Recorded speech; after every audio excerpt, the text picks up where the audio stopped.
Magandang araw at kapayapaan sa lahat. Regardless of all shape of form, kahit ano pang itsura mo, kahit ano pang kulay ng skin tone mo, kahit ano pang shape ng mukha mo, anong race mo, mistiso ka man, morena, maputi, maitim. Pag ikaw po ay joyful, ikaw po ay beautiful. Kahit na ano pang itsura mo, ikaw ang in terms of comparing, ikaw mataas ka, tangos ang ilong mo, ikaw ang pinaka-itsurahan.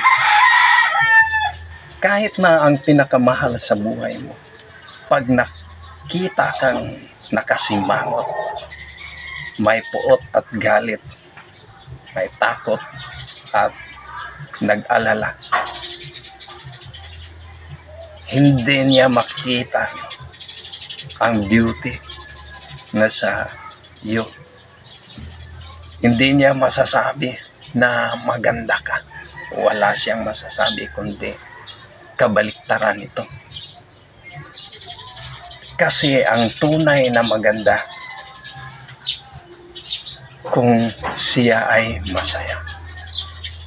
Gagawa tayo ng eksperimento. Pag mag-selfie ka, ganito. Pag hindi ka nakasmile, tingnan mo ang mga pictures mo. Kaya gusto mo na i-post yung nakasmile ka. Tika muna. One more. Kasi hindi maganda ang nasa kalabasan ng picture na to.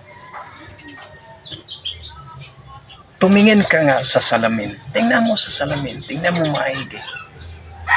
Kahit ipiki mo yung smile mo, pag nakita mo sa salamin, maganda talaga ang nakasmile. Lalo na pag nature mo na joyful ka, magiging natural mo lang na nakasmile. Kaya tandaan mo to, kung gusto mong to stay beautiful, then stay joyful. Next episode na po natin yung how to stay joyful. Thank you.